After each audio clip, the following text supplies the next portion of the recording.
মনু মিয়া পরিচিত কবরের কারিগর হিসেবে। কারো মৃত্যু সংবাদ আসলেই ঘোড়া নিয়ে ছুটে যান তিনি। এভাবেই বিনা পারিশ্রমিকে কবর খুঁড়ে যাচ্ছেন 50 বছর ধরে। তার দেয়া হিসাবে এ পর্যন্ত তিনি কবর খুঁড়েছেন 3057টি। এই পরোপকারী মানুষটির অনুপস্থিতিতে তার ঘোড়াটি মেরে ফেলে দুর্বৃত্তরা। 14 মে রাজধানীর একটি বেসরকারি হাসপাতালে ভর্তি করা হয় মনু মিয়াকে। সেখানেই একরকম মুমূর্ষু অবস্থায় চিকিৎসা চলছে নিঃসন্তান মানুষটির। বাড়িতে মনু মিয়া ও তার স্ত্রী রহিমা বেগমের অনুপস্থিতিতে অভিভাবক শূন্য হয়ে পড়ে ঘোড়াটি।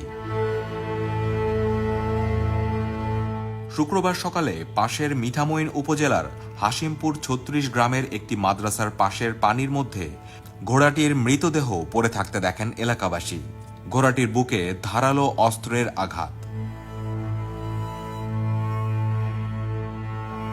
মনু মিয়ার সংকটকালে এভাবে তার প্রিয় ঘোড়াটিকে মেরে ফেলা হবে সেটা কেউ ভাবতেও পারেননি। মনু মিয়ার প্রতিবেশী জানান, তিনি সারা জীবন নিঃস্বার্থভাবে মানুষের জন্য কাজ করেছেন। তার অনুপস্থিতিতে তার প্রিয় ঘোড়াটিকে এভাবে দুর্বৃত্তরা মেরে ফেলল। এটা খুবই নিন্দনীয় কাজ হয়েছে। এই অপরাধের বিচার হওয়া উচিত।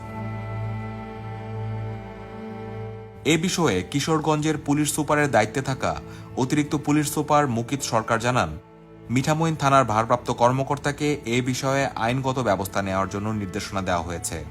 অভিযোগ পাওয়া মাত্রই প্রয়োজনীয় আইনানুগ ব্যবস্থা গ্রহণ করা হবে।